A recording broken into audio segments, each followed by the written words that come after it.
Well, well, well, everybody. Mr. Wonderful here in a very special, magical place if you're talking watches, with two great watch friends. First of all, Paul Boutros, the legendary auctioneer for very high-end watches. The Philips auction is legendary ever since the Paul Newman watch. Remember that?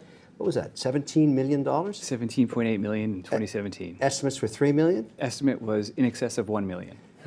He thinks it's going for $1 million, he goes for 17. That established him as a rock star in the watch world. And of course, Teddy Balzar, a good friend, who's exploring all kinds of new entry-level watches all the way to collectibles. And so we thought we'd gather today just days ahead of the Philips auctions, December 2022, because there's some very, very, very special watches in this tray. They're gonna blow your socks off. We're gonna start with one that I really care about, okay? And it's going to auction. It's the second time I've done this. This is for charity. Brigham's Women's Hospital in Boston. This is the legendary Shark Tank steel white-faced Daytona, worn in season 13 of Shark Tank. Now, it's with mixed emotions that I talk about this watch because I love this piece. This is a rock star watch, and it's the most favored by wardrobe designers for Shark Tank because it works so well with the suit I'm wearing, and this red puff, and the red band. But Paul, tell us about the legend of the Daytona. So Rolex's Daytona is absolutely a legend. It's one of the most iconic, one of the most desirable watches of all time, introduced in 1963. This is the latest generation steel Daytona, the reference 116500LN, the ceramic Daytona as it's well known. The design is inspired by the big red Daytona made in the 1970s and the 1980s, modernized for today's tastes, 40 millimeter case size, in-house Rolex movement, impossible to get at retail, as many people know. And we're honored to have it donated by you with the proceeds benefiting the Women's Hospital. We're thrilled to have it, Kevin. Thank you. How hard are these to get just if you wanted to get a Daytona? Forget about the Shark Tank Daytona. Yeah, so part of the legend of the Daytona is it's so hard to get. When Rolex introduced the first self-winding Daytona in 1988, the waiting list turned out to be like 7 years. It went from the worst seller to the best seller because everyone was waiting for a self-winding Daytona. I heard the story that Italian men that were living at home loved that watch so much that they scooped up the entire European supply. There's all these stories about Daytonas. Teddy, you know this watch as well. Absolutely. And I would say if you look at the propelling force that's been Rolex over the last decade, I think a big reason for that is partially the Daytona. The Daytona became a cultural icon in many ways. The Paul Newman sale was, I would say, the pinnacle when we saw this. That was what pushed everything forward in terms of what we've seen with the Rolex phenomenon that's happening right now with retail, allocation, and also just the appreciation in the secondary market. That was an important moment in watch collecting. Paul Newman's association with the Rolex Daytona really propelled its success. Mm-hmm. Not only the success of Rolex and the Daytona, but the success of watch collecting in general. That's true. That's a very good point. I'm very excited about this, and of course I want to support the charity that it's sending its proceeds to. But it's just one of many incredible pieces. So let's go down. Teddy, you've selected 6 other crazy pieces. Paul agrees. Let's go down the hit parade here. What's next on the charts? Do you want to start with something, because we have some crazy things here that are maybe some of the most iconic watches of all time, crazy off the charts in terms of their availability, but you also have things, and I think it's important to show this, that certain other people that maybe don't have all the money to spend could still take part in these auctions. So you want to start there and then we can ascend up? Absolutely. I'm very happy you picked out this one, Teddy. This is the Mad One by Max Busser, MBNF. We look for watches for people across all walks of life, looking for the greatest watches regardless of price point. This one has a starting bid of $1,000. Our published estimate is $1,000 to $2,000. It's offered with no reserve, so even a $1 bid could win it theoretically. This is a very sought after model. When Max Busser introduced it, he made about 100 for his closest friends and supporters. Yet that's all you can get it for maybe $1. You don't know. You never know. I promise you it will not go It won't be $1. No reserve lots could sell for very low. Okay, but what do they trade for in the secondary markets now? The blue, the first version, was only made for his closest friends, and this is an even more exclusive version of the first version, made specifically for his brand partners. This one, on the secondary market, if it wasn't the particular provenance that this one has is probably 12 to 15,000 on the secondary market for the blues. This one was actually donated for Time for Art, which is a special charitable auction we're holding in conjunction with Swiss Institute. It was donated by Eric Giroux, who is the legendary designer behind most of MBNF's creations. This was his personal watch, donated to raise funds for the Swiss Institute. Something for everybody in this auction. And what's really cool about this is a Miyota movement. And they're taking this very entry level, this isn't a watch under $500, you can find that movement, but how they're able to use the traditional rotation of the oscillating weight to make it a unique presentation, to make it part of the cool feature. And then you also have on the outside the indication of time on the outside of the case. It's very cool to show the creativity. Yeah, I mean, it's extremely well made. That winding rotor, like a battle axe, is made of titanium and tungsten. Heavily weighted tungsten is a very heavy metal, and it just dances all day long, it's spinning, and it just is mesmerizing. It's beautiful. All right, next on the hit parade. I thought you were We're leading moving out. up the feeding chain on price here, obviously. Okay, you know what? Let's jump to cover lots. Okay. So these are on the front cover of our catalog, starting with the one at the top of our cover. The Crash. It's The Cartier Crash. It is the legendary Cartier London Crash, the original. Introduced in 1967. How many were made, Paul? We have recent knowledge that approximately 12 were made. Introduced in 1967, the London Crash was sold in the Cartier London boutique from about 1967 until 1989 approximately, and over all of those years, only about a dozen were made. This is the 6th to appear publicly. It's absolutely fresh to the market. It comes from the family of the original owner, who was a woman. She bought it in 1970 from Cartier in London. She was a world-class collector of many things. She was also a philanthropist, but her jewelry collection was a standout. Her jewelry collection now resides at the Museum of Fine Arts in Boston. It's so intriguing. I would almost wear that myself. I know it's a woman's piece. No, it's a man's watch, actually. She was It's really like ahead of her time. It's like a surrealist Salvador Dali just type of approach. And then you mentioned before we started shooting the price that she purchased that for at the time. Can you give reference to that? Yes, so they underpriced them. These watches were completely handmade. They're really unique pieces. Only 12. Let Yeah. me guess, it's going to go for $500,000. So our estimate is $400,000 to $800,000, and yeah, Thank you. It's That's one of why the, I should run this auction house. Yes, you're right. Don't feed this ego, please. But obviously, this is going to be a sought-after piece. It's extremely sought after. For me, it's one of the most magical watches of the 20th century. There's nothing like it. That's fantastic. That's the importance of an auction house, to actually authenticate the provenance of these watches. Yes, so that we take a lot of care in vetting every watch that comes to us, not only for originality, quality, condition, whether it's stolen or not. You know, we have a staff of specialists around the world who work together with a board of advisors, making certain that the watches we sell are I feel good. the aura of these pieces. Let's step it up a notch. I see an FP Journe in here. Yes. Let's talk about this piece. Now, I'm a huge Journe collector. This is incredibly rare. 1999. I can tell this is a very, very early piece.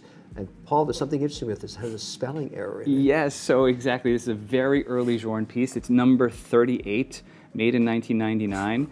So theoretically, it could be the 38th Journe ever made. It's pink gold dial. It could be the very first Journe watch offered with a pink gold dial. We're not sure of that, but because it's so early and no earlier models are known, it's a possibility. Only 6 examples were made with pink dial of this generation of tourbillon.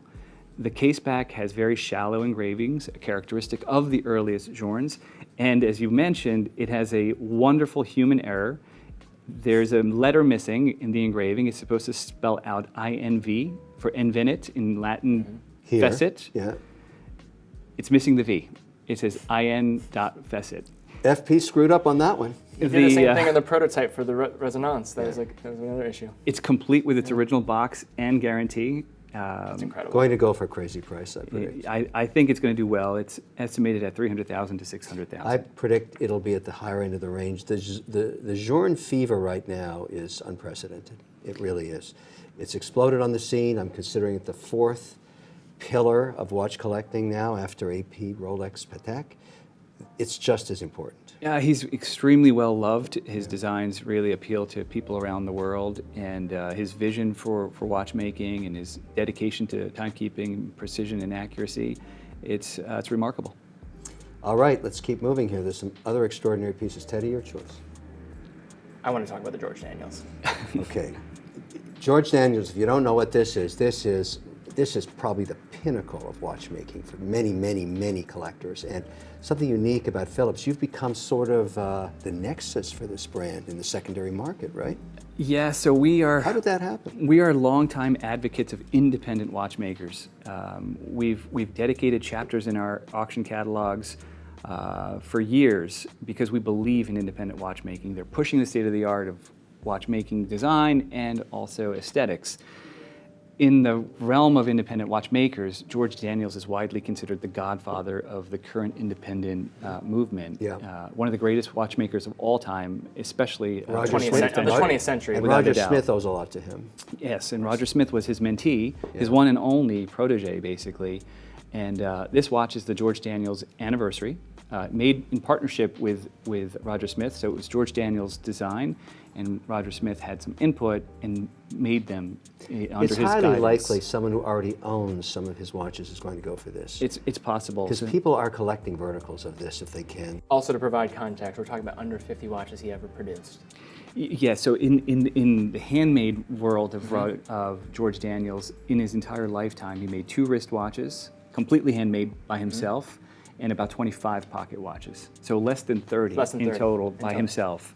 With the partnership with Roger Smith. Was Smith there's- an assistant on this piece? Do you think? Yes, yes. So Smith helped create it, and of the anniversary pieces, there are about 47. 35 in yellow gold, 12 in platinum, and the rest in white gold. Smith has also achieved that kind of legendary status. He's no longer taking orders for watches. He's Closed his orders book. Closed his order book, yeah. He can only make so many. They're really handmade. They're the pinnacle of watchmaking in general and the apex of British watchmaking today. Okay, I'd like to pull something out of this tray which I'd never seen before, didn't believe it existed. I thought it could have been a Frankenstein watch or somebody that somehow painted it with a spray can. What is this AP doing in blue? Yes. So this is the latest version of Audemars Piguet's ceramic watches, announced, I believe, in September 2022. This is the first one to appear publicly. They're impossible to get. Everyone we've shown it to has said to us, I've never seen one before, and we too. I've never seen one before, and I thought I've seen everything. So it's entirely made of blue ceramic, finished to AP's very high standard, 5 different finishing techniques for the case and the bracelet. To do that with ceramic is extremely difficult. The way light plays off of all of these surfaces makes the watch very vibrant and lively. The blue color is a chameleon. Under different lighting conditions, it looks dark blue. Under some, it's bright blue. It's a perpetual calendar, 41 millimeters. This is a special order piece. There's only one like it with an Eiffel Tower on the case back. The consignor. This is a one of a kind? This is a one of a kind. The A rotor's special order a Eiffel piece. Tower? The rotor has an Eiffel Tower at the center, a skeletonized Eiffel Tower. The proceeds of this sale, all profit, will be donated to a charity. Yeah.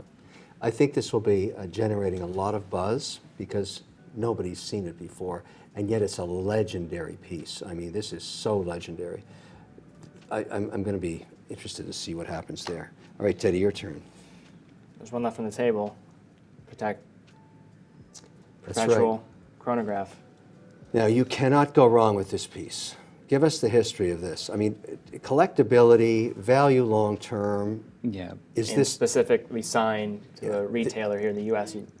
this is El Supremo stuff? So yes, so we saved one of the most important ones for last. So this is another cover lot featured on the front cover alongside the Cartier Crash. This is a Patek Philippe reference 2499 perpetual calendar chronograph. In the field of collectible Pateks, like Rolex has the Daytona, which is the most sought after model. The most sought after collectible Patek is widely believed, I think of this, perpetual like calendar 5970, chrono, I mean, and it is the 2499. Yeah, yeah. Produced since 1951 until about 1985 in only 349 examples across 4 different series. This is a 3rd series example from 1973.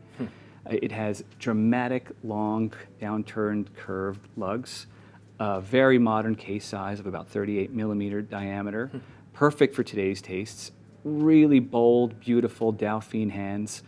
All of the dial printing is raised hard enamel What you see is not ink, it's actually engraved into the surface of the dial, filled with hard enamel, baked into a high temperature oven to be absolutely indelible, just like a tattoo. So it could survive hundreds of years. Even if you clean the dial, that print won't go away. This watch is well preserved, the dial's never been cleaned, the case is extremely sharp, and it's absolutely special because of its uniqueness. It's the only one in the world signed Howes. Howes was an American retailer of Patek Philippe. They had about 10 boutiques in the west coast of the United States. There are other Howes signed Patek Philippe watches. There's no other Howes signed reference 2499. It is So in a sense, a one of a kind. It's a one of a kind. Yeah. What's the estimate on it? Once again, $400,000 to $800,000. That's a wide range. Are you concerned about the market being a little softer in the secondary market for watches right now? You know, it depends on the type of watch. We've seen a bit of softness in, I guess, hyped modern pieces that were made in large quantities. Let's call it what it is. Richard Milles, for example, they've come off quite a bit. Certain brands that were there was a lot of speculation, I think, about future growth. Yeah. And even, I mean, just the sports genre. I mean, but you talked about, if you look at the pillar of Patek Philippe, I mean, this is what I think of. I think of perpetual calendar chronograph. This is the design format that I think of when I think of the brand. People say Nautilus, think of Aquanaut, but I go back to the 20th century. Yeah, the Nautilus is Johnny come lately in the context of Patek Philippe, I think. 76, and then you have Yeah, Aquanaut. yeah. I mean, this is timeless in the sense that it will be in style forever. Exactly, and so in the field of vintage, the prices, what we've seen there is slow and steady, healthy growth. They've actually beaten the S&P for the last 11 years. We haven't seen hype. We haven't seen crazy price increases. So the field of vintage is a little bit a different story. I think there, as an asset class, and for me, when I talk to investors, watches have come on the scene now, and people are starting to appreciate portfolio of pieces. You enjoy, you wear them, storage. It's a little costly because you have to vault them somewhere, but they're doing very well, and they are beating the market, the stock market. What we say, watches are, you know, things that you can wear and enjoy 24 hours a day, indoor and out, and they have enduring value. If they go up, it's a wonderful thing. If they don't, at least at the end of the day, you have something you love and you can wear and enjoy. And how many things in our day-to-day lives can we actually take with us everywhere? You know, you think about you get in a car, but how many hours are you in a car? Maybe you're even your shoes, your bed. There's nothing really that you spend more time with on a day-to-day basis than a watch. And it says something about you and starts conversations. That's what I love about it. And these dials are so extraordinarily different. It's wonderful. Anyways, thank you very much, Paul. Thank you very much, Teddy. That was Thank you very great, much, Kevin. and I can't wait to see what happens with my white-faced, steel Daytona, the classic Shark Tank season 13. Just love this. All right, thank you, everybody. See you soon.